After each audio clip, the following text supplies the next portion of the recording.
This is English shorthand dictation number 230 and the dictation speed is 120 words per minute. Ready? Start. Honorable Speaker, Sir, all the problems of climate change or global warming stem from the mistaken belief of the humankind that it is the master of this planet and it has a right to exploit the resources to satisfy its lust for the comforts and luxuries of life. Sir, the man is only a strand in the web of life, and he cannot leave away from the web of life and use the resources only to enrich the humankind itself. On the international front, we have not been able to negotiate a fair deal. So, what is being demanded by the developed nations is that we should preserve our resources for them. They have plundered the resources. As pointed out by the honorable member who spoke earlier, the fair deal would have been to compensate the third world countries and the underdeveloped countries for the preservation of the resources that we are now expected to preserve for them, which have already been exploited and plundered by the West. That is not being done. We are very happy that we are being labeled or counted as the most developed nation, but we fail to realize that by doing this, they want to deprive us of the term of the deal that is expected to be negotiated. We cannot leave our forests and water resources unexploited only because it helps them.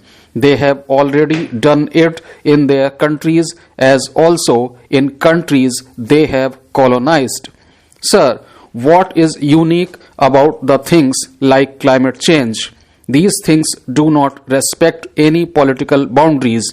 It is not that political boundaries restrict the impacts of whatever is being done in a country. These do not respect political boundaries and not even geographical boundaries. If resources are plundered in some country, if emissions are done in some country, that is going to affect some other country somewhere else.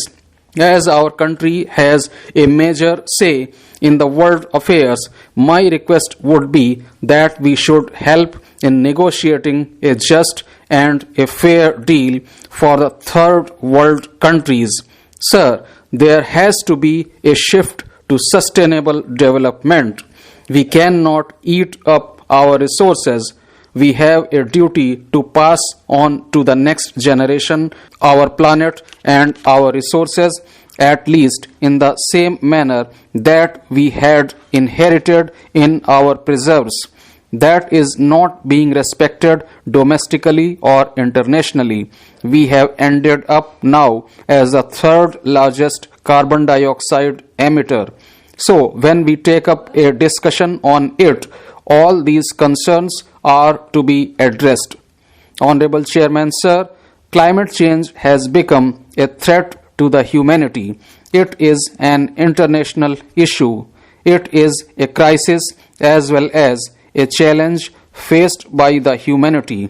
Global warming is the biggest problem which we face today. Human beings are responsible for this.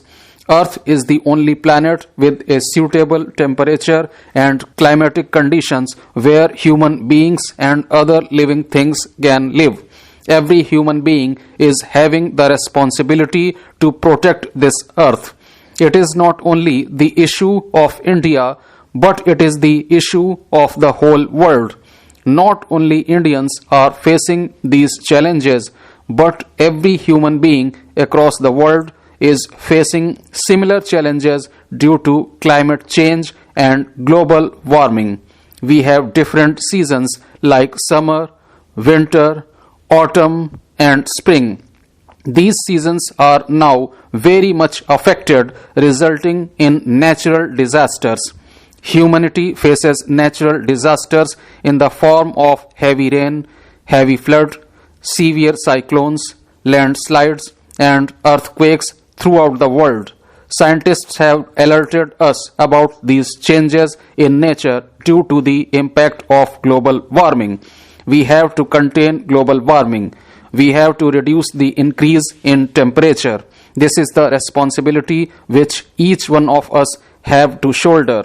Not only the government, but every citizen should understand his responsibility of protecting the earth. We should be committed to work with the international community. We should be committed to fulfill our promises and assurances which we make in the various conferences at international level. Sir, I thank you for giving me an opportunity to participate in this very important discussion on climate change.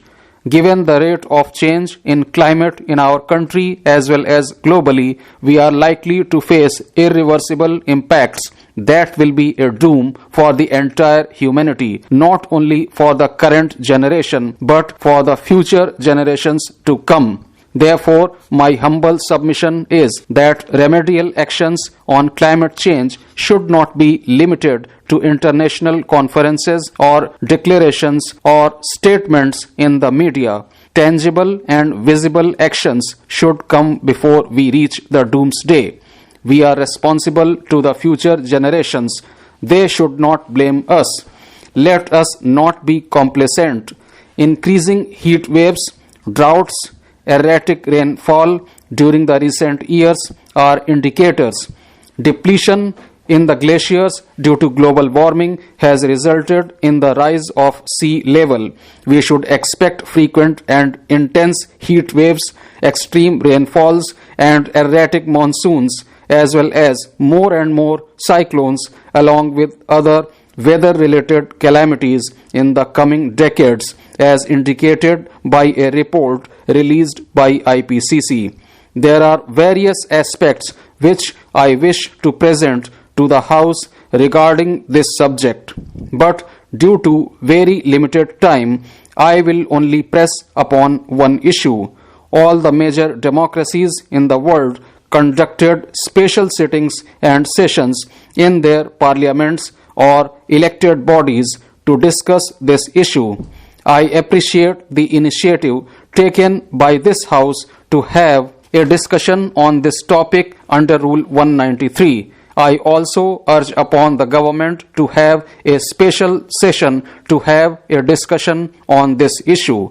I take this opportunity to congratulate the Honorable Speaker for allowing us to take part in the discussion, because this is a very serious and important subject as far as India is concerned, especially in the light of Glasgow Conference. Sir, climate change is a phenomenon which refers to a change of climate attributed directly or indirectly to human activities which alters the composition of global phenomena. According to me, climate change is due to the global warming, and it is having a direct link to the development process in the country. The concept of development has to be changed. The mindset regarding development has to be changed. The concept of development should meet the needs of the present without compromising the ability of the future generations to meet their own needs. That should be the concept of development. Otherwise, nothing is going to happen. The summits or conventions or conferences or decisions or declarations made at the global level will never give fruitful results. So, the concept regarding development has to be basically and drastically changed.